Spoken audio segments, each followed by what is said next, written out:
During Thanksgiving my parents said, "You're the worker, your brother is the star. That's your role, deal with it or leave us." So I dealt with it by leaving, wished them well, and revoked my name from the $3 million life insurance policies where they were beneficiaries expecting me to fund their retirements. Welcome back, beautiful people. Before we begin, subscribe and tell us in the comments where you're tuning in from. We love seeing this community grow worldwide. I should have known something was wrong when Mama asked me to arrive 3 hours early for Thanksgiving dinner. Not requested, asked. There's a difference in Black families, a subtle shift in tone that carries decades of expectation. I pulled up to their house at 2 in the afternoon, the smell of sweet potato casserole already wafting through the front door. My hands were full, grocery bags containing the turkey I'd bought, the ham I'd prepared, ingredients for 3 side dishes they'd forgotten to purchase. "There's my worker bee," Daddy called from his recliner, not even looking up from the football game. That nickname. I'd heard it my entire 32 years, delivered with a chuckle that never quite reached affection. My younger brother Eric had a different name, the Star. And before you ask, yes, the irony of those nicknames would become crystal clear soon enough. I started unpacking in the kitchen while Mama directed me like a general commanding troops. Peel this, chop that, season the other. My sister-in-law Jessica breezed in around 4, kissed Mama on the cheek and poured herself wine. She didn't offer to help. He never did. When Eric finally arrived at 4:30, 30 minutes before dinner, they rolled out a literal red carpet remnant they kept in the garage. I wish I were exaggerating. "The king has arrived," Daddy announced, finally rising from his throne. Eric wore a designer suit that probably cost more than my monthly mortgage payment. He worked in consulting, which as far as I could tell meant taking client lunches and attending conferences. Meanwhile, I'd spent the last decade building my career as a senior operations director, quietly funding family emergencies and covering medical bills nobody mentioned at gatherings. But this Thanksgiving would be different. This would be the day everything changed. Dinner started normally enough, if you could call our family dynamics normal. 23 people crammed around tables, the kids relegated to a folding setup in the hallway. I'd set everything up naturally. Arranged the flowers, positioned the chairs, even printed place cards because Aunt Diane had requested them. I sat between my cousin Terrence and Uncle James, both of whom spent dinner discussing Eric's latest big opportunity. "Tell them about the Dubai deal," Mama prompted, her eyes shining with pride. Eric launched into a story about a potential contract worth millions. Potential being the operative word. I'd heard variations of this story for years. Deals that were always just about to close, opportunities that somehow never materialized. Yet everyone hung on his every word like he was announcing the cure for cancer. Nobody asked about my promotion. Nobody mentioned the merger I'd successfully navigated, saving 200 jobs in the process. When I tried to share that I'd been headhunted by 3 Fortune 500 companies, Mama literally shushed me. "Let your brother finish, baby." The sting of those words settled in my chest like a stone. After dinner, while I was elbow-deep in dishwater, because apparently the dishwasher was broken again, I overheard Daddy and Eric in the den. The door was cracked open just enough. "Your sister's got that life insurance policy locked in, right?" Eric asked. My hands stilled in the soapy water. $3 million between the 2 policies, Daddy confirmed. "Once we're gone, you 2 split it." "Well, mostly. She knows her role." I stood there, water dripping from my yellow rubber gloves, as understanding crashed over me like a wave. The years of being voluntold to handle family finances. The way they'd pressured me to list them as beneficiaries on my corporate life insurance, claiming it was just smart planning. The subtle hints about Eric needing support during his entrepreneurial journey. They'd been planning my role as their retirement fund all along. I walked into that den with dishwater still dripping from my gloves, my heart pounding so hard I could hear it in my ears. Daddy looked up first, his expression shifting from comfortable to cautious in a heartbeat. Eric had the audacity to smile at me, that easy grin that had charmed teachers, girlfriends, and apparently our parents into believing he could do no wrong. "How long have y'all been planning this?" My voice came out steady, which surprised me. I'd expected it to shake, to crack under the weight of betrayal. Instead it rang clear and cold. Daddy's eyes narrowed. Planning what? Girl, don't come in here with an attitude. That's how it always went. Deflect, minimize, make me the problem. I heard you. The life insurance. The retirement fund. Me knowing my role. I pulled off those yellow gloves slowly, deliberately. Is that what I am to this family? A walking bank account with a death benefit. Eric had the decency to look uncomfortable for approximately 3 seconds before recovering. Sis, you're being dramatic. Families help each other. You've always been the responsible one. That's a good thing. Responsible, I repeated, tasting the word like poison. Is that what we're calling it? Mama appeared in the doorway, drawn by the tension like a moth to flame. What's all this commotion? We have guests. Always worried about appearances. Never about feelings. I'm curious, I continued, ignoring her. When exactly did y'all decide that my purpose in this family was to fund everyone else's dreams while mine didn't matter? The silence that followed was deafening. Uncle James poked his head around the corner, then quickly retreated. In the living room, conversation died. Everyone could hear us now, and I realized I didn't care. 32 years of swallowing my feelings, of being the good daughter, the reliable one, the worker bee. Something inside me had finally broken. Or maybe it had finally healed. Mama stepped fully into the den, her face arranged in that expression I'd seen 1,000 times. The one that preceded a lecture about respect, about family loyalty, about knowing my place. You need to lower your voice right now. This is not the time or place for whatever this is. She waved her hand dismissively as if my pain were merely an inconvenience, a social faux pas. Actually, Mama, this is exactly the time. I moved further into the room, claiming space I'd never felt entitled to before. Because I just realized something. Every family emergency that needed funding? Me. Every time Eric's business failed? Me. When y'all needed a new roof, new car, help with medical bills? Me. And not once, not one single time, did anyone ask what I needed.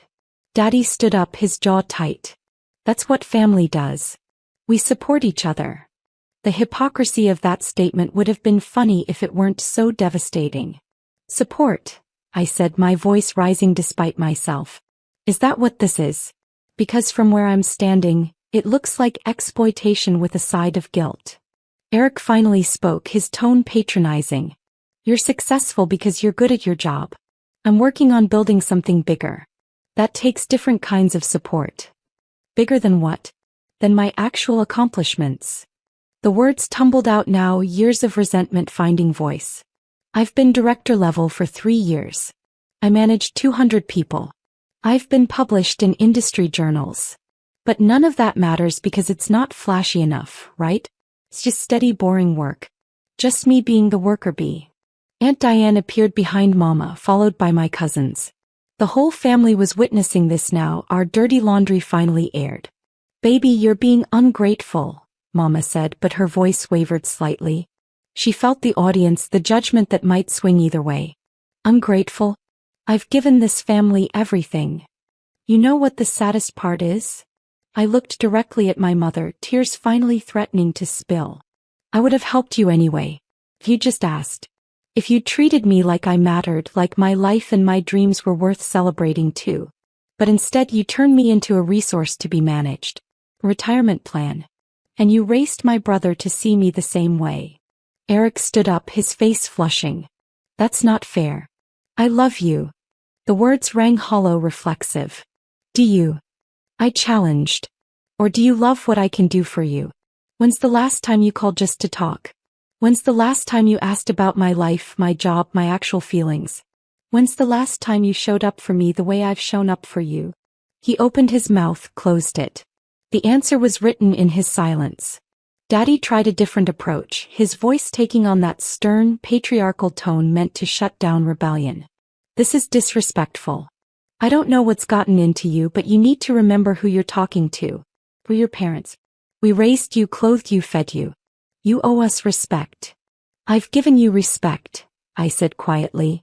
What I haven't gotten is reciprocity. The word hung in the air, too big, too educated, too much for the worker bee. I watched it land, saw the subtle shift in my father's expression.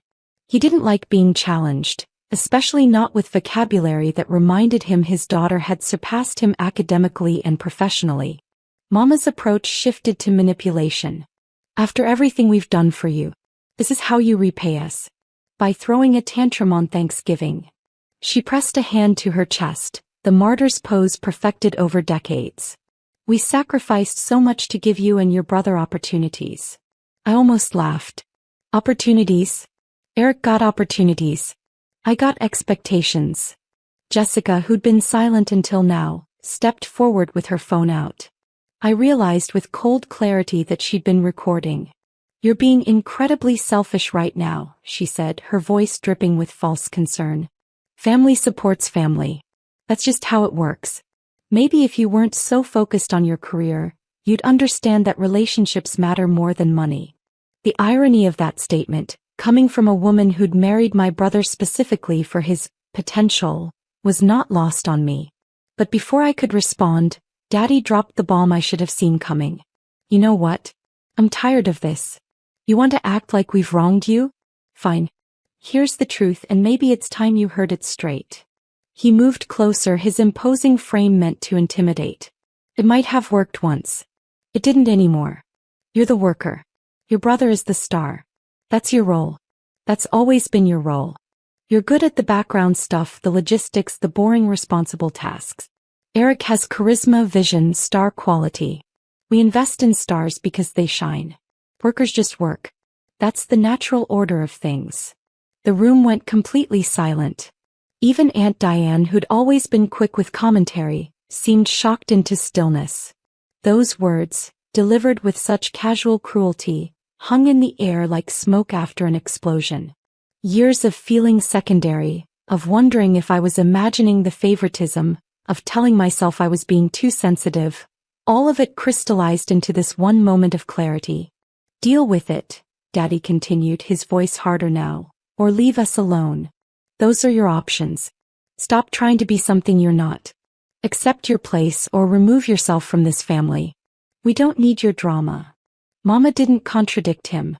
Eric didn't defend me. They all just stood there waiting for me to comply, to fold, to be the good worker bee again. That I smiled. Okay, I said simply. The smile on my face must have looked wrong because Mama's expression shifted from righteous anger to uncertainty. Okay, what? She asked carefully. Okay, I'll deal with it. I pulled my phone from my pocket, opened my email app, and began typing. My hands were steady now, crystal clear in my purpose. What are you doing? Eric asked, stepping closer to peer at my screen. I angled it away from him. Dealing with it. Exactly like Daddy told me to. The first email went to my insurance agent. Please remove all beneficiaries from policies ending in 4782 and 9341 effective immediately. I will provide new beneficiary information within 30 days. Wait, Daddy's voice had lost its authority, replaced with something closer to panic. What are you sending? I looked up at him, my expression serene. I'm dealing with it, Daddy. Just like you said. You told me to accept my role or leave. I'm choosing option B. The second email went to my estate attorney. Please schedule emergency appointment to revise will and all beneficiary designations. Timeline critical. Mama grabbed for my phone, but I stepped back. Don't, I said, and something in my voice stopped her. You don't get to control this. You don't get to tell me who I am, what I'm worth, what my purpose is. You did that for 32 years. It ends today. Third email to my financial advisor. Please freeze all accounts from which family members have withdrawal access. Change all security questions and passwords. We'll call Monday to discuss complete financial separation. You're being irrational, Jessica said, still recording. Good. Let her. Let them all see what happens when you push someone too far. I'm being clear, I corrected. Probably for the first time in my life. You want a star? Support your star. Fund his dreams. Bail out his failures, plan your retirement around his success. I'm done being the backup plan. The next few minutes were chaos. Daddy's face had gone from angry to gray, the reality of the situation finally penetrating. $3 million in life insurance benefits gone. The safety net they'd woven around themselves, using my life as the thread, suddenly unraveling. Mama started crying, real tears this time, not the manipulative kind she'd weaponized throughout my childhood. "You can't do this," Eric said, his voice rising. "That insurance is family money." The entitlement in that statement, the sheer audacity, would have been impressive if it weren't so disgusting. "It's my money," I corrected calmly. "Paid for with my premiums earned through my work attached to my life. The only reason your names were on it was because you manipulated me into thinking that's what good daughters do." Uncle James tried to intervene, his voice booming with false authority. "Now hold on, everyone's upset, let's just calm down and talk this through like adults." I turned to him slowly. "Were you going to speak up when Daddy called me a worker bee? When he told me I wasn't a star? When he gave me an ultimatum to accept being less than or leave?" Then respectfully, Uncle James, this isn't your conversation." Aunt Diane clutched her pearls, actually clutched them like she was in a soap opera. "The disrespect," she whispered to Cousin Tasha, loud enough for everyone to hear. I laughed, the sound bitter even to my own ears. "The disrespect. That's rich. Was it respectful to plan out your retirement using my death benefits? To discuss it behind my back? To tell me to my face that I'm just a worker, not a star?" My younger cousin Kayla, only 19, spoke up from the hallway. "I think Auntie has a point." Her mother shushed her immediately, but I caught Kayla's eye and nodded. At least someone was seeing clearly. The generational curse stopped here, at least for her. She'd seen what happened when you let family reduce you to a function. I walked back to the kitchen, grabbed my purse from the counter where I'd left it hours ago. Back when I was still naive enough to think this was just another family Thanksgiving. My keys were inside, along with my dignity apparently, which I was now reclaiming. Behind me, the family had erupted into arguments. Mama was sobbing that I was abandoning them. Daddy was threatening to cut me off completely, as if he'd ever supported me financially in my adult life. Eric followed me to the door. "Sis, wait. Can we talk about this privately?" Something in his tone made me pause. For a moment, just a moment, I wondered if maybe he'd surprise me. If maybe he'd actually see me, acknowledge what had happened, apologize. "You're really going to let money come between us?" he asked. And there it was. Still about the money. Still about what I could provide. "It's not about the money, Eric," I said, my hand on the doorknob. "It's about the fact that you just watched Daddy tell me I'm worth less than you, that my role is to be in the background, that I need to accept being secondary, and you said nothing. You didn't defend me. You didn't tell him he was wrong. You just stood there thinking about your inheritance." He had the grace to look ashamed, but it was too little too late. I didn't know what to say. It all happened so fast. I shook my head. "You had 32 years to say something. Every time they dismissed my accomplishments. Every time they asked me to fund your failures. Every time they celebrated you and tolerated me. You could have said something. You chose not to." Behind him, I could see the family gathering in the hallway. All those faces I'd known my entire life, watching this moment, this break, this necessary ending. "Where will you go?" Mama called out. "It's Thanksgiving." "Somewhere I'm appreciated," I answered, opening the door. The November air hit my face, cool and clarifying. "Somewhere where I'm not just a function or a backup plan. Somewhere where my accomplishments matter." I stepped onto the porch and Daddy's voice boomed behind me. "You walk out that door and you're not welcome back. You hear me? You're choosing to break this family." I turned back one last time, taking in the scene. My mother, tears streaming down her face but still not understanding what she'd done wrong. My father, arms crossed, pride keeping him rigid even as panic flickered in his eyes. My brother, torn between his loyalty to them and whatever small part of him might actually love me. Jessica, still recording, probably already planning how to spin this story online. "I'm not breaking this family, Daddy. I'm just refusing to let it break me anymore." I looked past him to Aunt Diane, Uncle James, my cousins. "Y'all heard what was said in there. Y'all heard him call me a worker, tell me that's my role, tell me to accept being less than or leave. Remember that when they tell their version of this story. Remember that I tried to talk, to explain, to be heard, and I was given an ultimatum." Kayla was crying now, and seeing that made my chest tight. "Baby girl," I called to her, Don't ever let anyone tell you what your worth is. Don't ever let family use love as a weapon. And don't ever apologize for protecting your peace. She nodded, tears on her cheeks, and I knew that message had landed. At least some good would come from this disaster. You'll regret this, Eric said, his final attempt at control.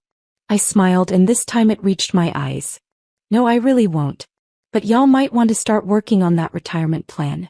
I hear consulting is very lucrative these days. I drove for an hour before I trusted myself to stop.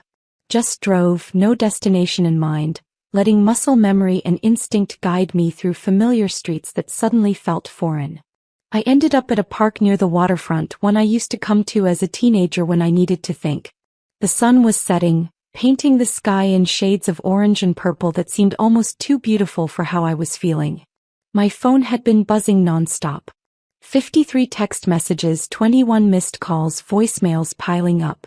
I didn't look at them. Instead, I called my best friend Sarah, who answered on the first ring. "Hey love, how's Thanksgiving with the family?" she asked cheerfully. I started crying. Not the angry tears from before, but deep, grieving sobs for the family I'd wanted but never actually had. Sarah listened while I told her everything. The overheard conversation, the confrontation, Daddy's ultimatum, my decision. When I finished, she was quiet for a long moment. "I'm proud of you," she finally said.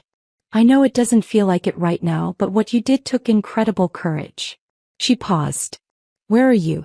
"I'm coming to get you. I'm at the waterfront park." I watched a family nearby packing up their Thanksgiving picnic, laughing easy with each other in a way my family had never been with me. "I don't know what to do now, Sarah. I just blew up my entire family on Thanksgiving." She snorted. "They blew up the family when they decided you were less valuable than your brother. You just stopped pretending to be okay with it." 20 minutes later, Sarah pulled up with her girlfriend Michelle. They didn't make me talk. Michelle just handed me a container of leftover mac and cheese from their Thanksgiving dinner, and Sarah drove me to their apartment. "You're staying with us tonight," Sarah announced. "Tomorrow we'll figure out next steps. But tonight you just rest." I couldn't sleep. At 2 in the morning I finally opened my phone and started reading the messages. "Mama, how could you do this to us on Thanksgiving? Your father is devastated. You need to apologize. Eric, this is insane. Call me when you're ready to be rational. Jessica, you're going to regret this. Family is everything. Daddy, you're dead to me until you fix this." But there were other messages too. "Cousin Kayla, thank you for saying what needed to be said. You're my hero. Terrence, been there bro. Sometimes family needs to be chosen, not born. You're brave. Even Uncle James, surprisingly, your daddy was wrong. I should have said something. I'm sorry." Those messages cracked something open in my chest that had been frozen solid for years. Then there was the message from Aunt Patricia, Mama's sister who'd moved across the country 15 years ago after her own falling out with the family. "Your mama just called me crying about how you've gone crazy. Want to know what I told her? I said maybe you've finally gone sane. I've watched them treat you like an ATM machine your whole life. I'm proud of you. Call me when you're ready. Let me tell you some stories about your mama you might find illuminating." The next morning my estate attorney called back. "I've reviewed your requests. We can have everything revised by Tuesday. But I have to ask, are you sure about this? Family dynamics are complex. Sometimes people reconcile." I thought about Daddy's face when he'd called me a worker. Mama's silence. Eric's entitlement. "I'm sure," I said. "Even if we reconcile, which I doubt, they need to understand that my life isn't their backup plan." "Fair enough," she said. "For the record, I've been doing this for 23 years. This is the right call. I've seen too many families destroy each other over money they felt entitled to. You're protecting yourself and there's nothing wrong with that." I scheduled meetings with my financial advisor and insurance agent for Monday. This weekend I would grieve. Monday I would build. The coffee shop near my new apartment became my sanctuary. Every Sunday morning I'd sit by the window, journal open, watching the city wake up around me. It had been 6 months since that Thanksgiving, 6 months since I'd walked away from the only family I'd ever known. 6 months since I'd chosen myself. The aftermath had been brutal. Daddy made good on his threat. I was uninvited from Christmas, from Sunday dinners, from the family group chat. Mama sent periodic guilt-trippy messages about how I'd broken her heart, how she didn't understand what she'd done wrong. Eric tried the sibling loyalty approach for a while before giving up. Jessica posted vague social media rants about ungrateful people that everyone knew were about me. The family had closed ranks and I was the villain in their story. But other things happened too. Aunt Patricia and I talked every week now. She told me stories about growing up with Mama, about the favoritism their mother had shown their brother, about how generational trauma gets passed down like heirlooms. I visited her last month, spent a week in her city, and felt more at home than I ever had with my immediate family. Kayla called me regularly. She'd started therapy, was working through her own family issues, setting boundaries. "You showed me it was possible," she said. "I got a new job offer. Chief Operations Officer at a healthcare company, significant pay increase, actual work-life balance." During the interview, when they asked about my greatest professional accomplishment, I talked about the merger I'd navigated. The one my family had never let me finish explaining. They were impressed. I accepted the position. On my first day, my new team threw me a welcome party. My boss gave a speech about how excited they were to have a true star on their team. I cried in the bathroom for 10 minutes. Sarah helped me buy a condo. My name only on the deed, no family access to any accounts. Michelle helped me decorate it, turning it into a space that felt like me. Not like the role I'd been assigned, but like the person I actually was. Bold colors, contemporary art, a home office that screamed success. I had people over for dinner parties. Made new friends. Started dating someone who didn't know anything about my family drama and just liked me for me. But the grief was still there, sharp and persistent. I'd wake up some mornings and reach for my phone to call Mama before remembering. I'd see something funny and think, Eric would love this, before the betrayal hit me again. I missed the family I'd wished I had, mourned the acceptance I'd never received. Therapy helped. My therapist, Dr. Smith, helped me understand that I could grieve what I'd lost while still knowing I'd made the right choice. The call came on a Wednesday evening. Unknown number, but something made me answer. "Hello." Silence, then Mama's voice, smaller than I'd ever heard it. "Your daddy had a heart attack. He's in the hospital. He's asking for you." My hand tightened on the phone. 6 months of silence and now this. "Is he going to be okay?" I asked. "They think so," she said carefully. "Will you come?" I thought about that Thanksgiving. About being called a worker. About the ultimatum. About 6 months of being treated like I was the problem. "Mama," I said slowly, "has anything changed? Do y'all see me differently now? Or do you just need the worker bee back because there's an emergency?" The silence on the other end told me everything I needed to know. "I didn't think so," I said. "I hope Daddy recovers. I really do. But I'm not coming back to be who you need me to be. Not anymore." "He's your father," she said, voice rising. "This is what family does. You show up." I closed my eyes, feeling the familiar pull of guilt, of obligation, of that trained response to family need. "No, Mama. Family shows up for each other. Family celebrates each other's success. Family doesn't tell you to accept being less than or leave. You taught me what family isn't. I'm learning what family is." I hung up. Sat in my beautiful living room in my condo that I'd bought myself, surrounded by evidence of my success and my worth. And I cried. Not for what I'd lost, but for what I'd never had. For the little girl who'd tried so hard to earn love that should have been freely given. For the woman who'd finally walked away when she realized it never would be. Sarah came over that night without being asked.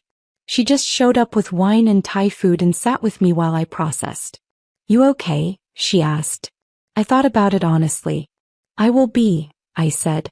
"Eventually I will be." And I believed it. Because for the first time in my life I was choosing me. Not the role they'd assigned, not the function they'd needed, but me, complex, accomplished, worthy, and finally free. The life insurance policies had new beneficiaries now. Kayla for her education fund. Sarah for being the sister I'd chosen. And several charities that supported people escaping family trauma. My will established scholarships for first-generation college students who were family financial caretakers. My legacy would be helping people like me, people who'd been told they were workers when they were always meant to be stars. I never went back to that Thanksgiving table. Never reconciled with parents who never apologized. Never rebuilt a relationship with a brother who never acknowledged his privilege. And slowly, painfully, I learned that sometimes the most loving thing you can do is walk away. Sometimes protection isn't selfish. Sometimes choosing yourself isn't betrayal, it's survival. A year later, Kayla graduated with honors. I was there front row, cheering louder than anyone. "You made this possible," she told me at the celebration dinner. "No," I corrected, hugging her tight. "You made this possible. I just showed you it was okay to choose yourself." She had my old family's blessing. They'd shown up, taken pictures, pretended everything was fine. They didn't mention me. I didn't care. I had people who showed up for me now. Real family, chosen family, people who celebrated my wins instead of diminishing them. If you've stayed with me through this whole story, thank you. I know it's not a happy ending in the traditional sense. I didn't reconcile with my parents. I didn't get the apology I deserved. My brother never had his big realization. But I got something more valuable. I got myself back. I got peace. I got a life where my worth isn't measured by what I can provide, but by who I am. And honestly, that's worth more than any inheritance, any family approval, any role they tried to force me into. I chose me. And if you're in a similar situation, I hope you'll choose you too. You deserve more than being someone's backup plan. You always did. If this story resonated with you, please like, subscribe, and share your own experiences in the comments below. You're not alone in this journey. And remember, choosing yourself isn't selfish. It's sacred.